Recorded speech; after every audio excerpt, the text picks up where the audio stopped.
Atlanta highway, midnight. Neon motel signs stuttering like it's scared to stay lit.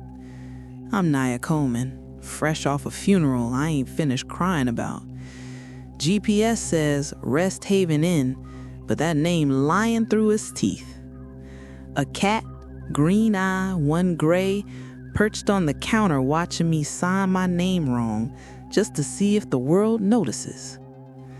The clerk, bald head, thick beard, smile too slow, slides me a key that's still warm. Room 9, he says, don't mind the noise. What noise? I ask. Whispering voices overlapping. Heartbeat quickens. Door shuts behind me on its own. Smells like rain, rust, and something breathing that shouldn't. TV static pops. Screen flashes, my reflection, but she blinking when I ain't. Distant scream fades. I whisper to myself, don't unpack, just pray. Room 9 smelled like damp wood and cigarette ghosts. I dropped my duffel by the bed and sat down slow. The TV flickered without being plugged in. My reflection blinked again. Zoe? I called, but the hallway outside was dead quiet. A door creaked open. A whisper slid through the wall like breath through a crack.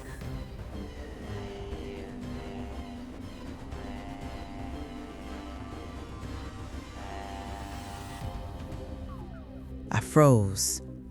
Who's there? The cat yowled under the bed. Then silence. I checked the bathroom mirror. Steam was rolling even though the shower wasn't on.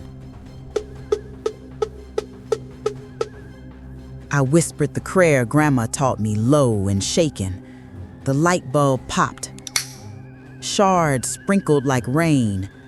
Out the corner of my eye, a shadow moved behind the curtain. Zoe? I said again, louder.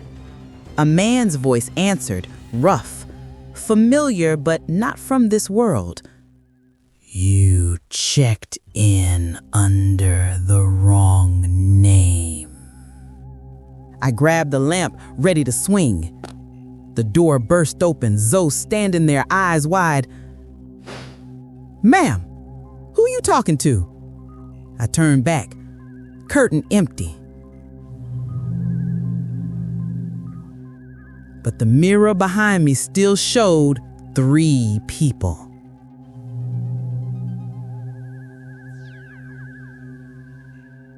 Zoe kept staring at that mirror like it owed him money.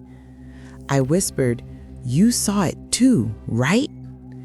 He shook his head slow, beard glistening in the dim light. Ain't nothing there, miss. Old wiring, maybe. But the wall thumped. 3 slow knocks, like somebody knocking from inside. Zoe jumped back. Yo, that come from next room? Ain't no next room, I told him. Room 8 burned down last year. His eyes met mine. Same thought, same fear. Zoe reached for his radio, static buzzing. Don't open it. The cat hissed and bolted, claws scraping wood. Zoe glanced at me. You armed? Only with regret, I said.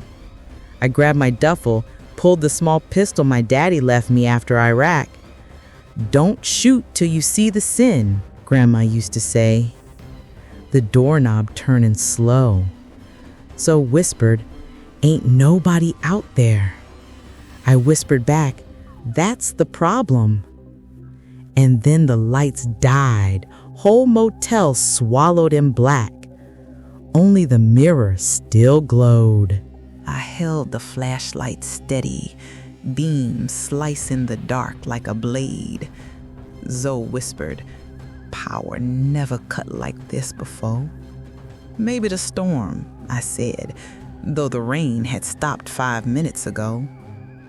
The mirror glowed faint white, like moonlight behind glass. Zoe leaned closer, wiping dust with his sleeve. "See that?" he whispered. "What?" "That ain't us," he said. My heart slammed against my ribs. The reflection showed us standing still, but the me in the mirror had her mouth open, whispering something silent. Zoe took a step back. "Don't move."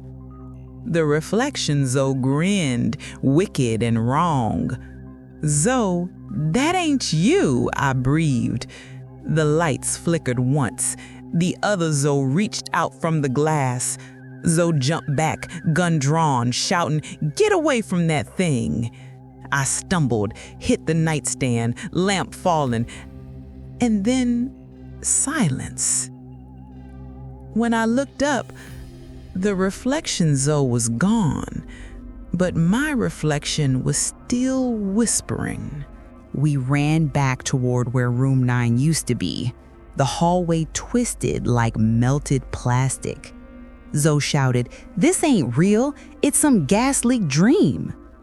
The radio on his belt crackled, then a woman's voice whispered, "Renee Michaels, remember me?"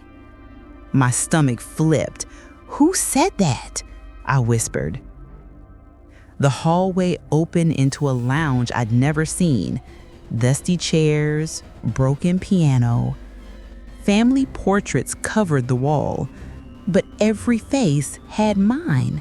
Different ages, different clothes. "Zoe," I said, voice cracking, "what year you think it is right now?" He blinked. "Don't start that." The TV in the corner clicked on, snow static, then an old newscaster's voice. "June 12, 1986. Local woman Renee Michaels missing after motel fire." I whispered, "That's me." Zoe stared. "Nah, you alive, girl."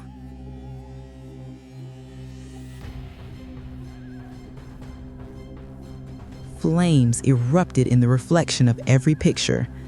Smoke rolled from the frames like breath from ghosts. "You never checked out, baby." Zoe grabbed my wrist. "We getting out now."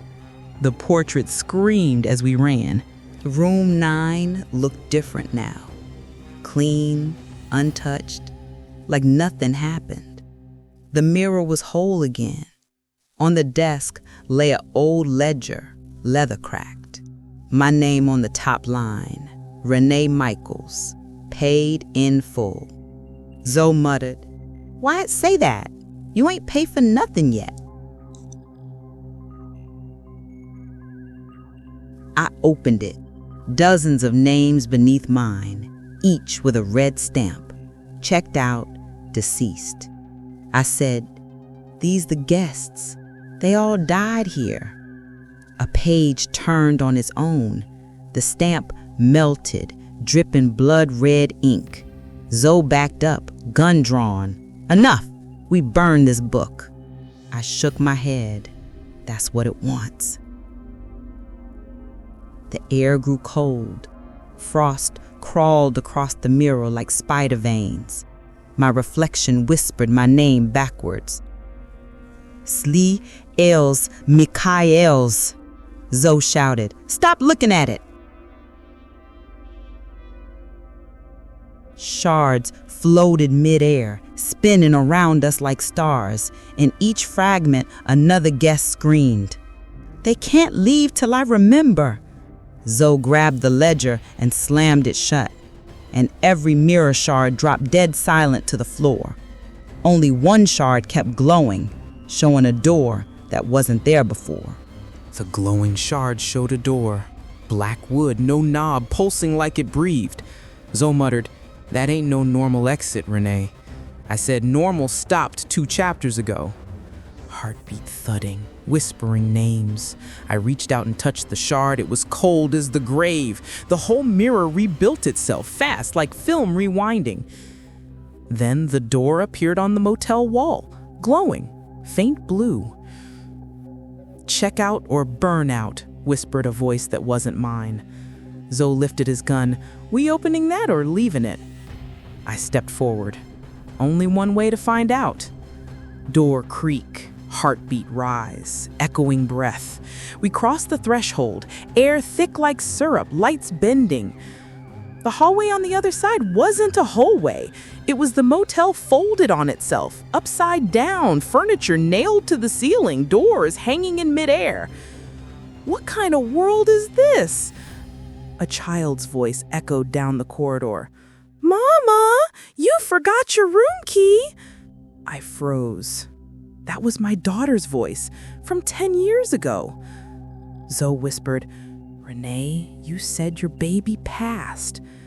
I said, "I did, and that's why I gotta keep walking." We walked deeper, following the sound of my child's hum. Every step left a bloody footprint. Not mine, not Zoe's. They led us. "I don't like this," Zoe whispered. "This place bleeding from the floor." I saw photos nailed to the walls, black and white pictures of families, smiling, frozen mid-laugh. But their eyes followed me. One photo fell. My little girl's face stared back from the image, her eyes sewn shut. I dropped the flashlight. "Mama, you left me here." Zoe shouted, "Who's there? Show yourself." The door slammed and echoed, high-pitched ring. The hallway walls began to pulse, red light leaking like veins. I pressed my hand to one wall. It was warm, alive, beating. "You promised to come back, Mama." I screamed. Zoe pulled me back as the wall split open. Wall tear sound, wet rip, child laughter mixed with crying. Blood poured from the ceiling like rain. We ran, slipping, choking, heavy breathing, footsteps, splash, till we hit another door marked Room 10, Manager's Office. The crying stopped. Only silence. Zoe whispered, trembling, "I think this hotel remembers everyone it ever killed." Zoe kicked the door open. Gospelab shot cracked through the pouring rain. We stepped inside, massive lobby, still smelling like smoke, and dragged marble floors, still shine with thick black oil. The lobby hangs was the thickest teamwork sign I ever seen. Grim Cody and Zoe each cautiously looking at each other. Zoe kicked the door open, dent the toe in the disco I broke for this. The sign said manager's office, but inside looked like a church gone wrong.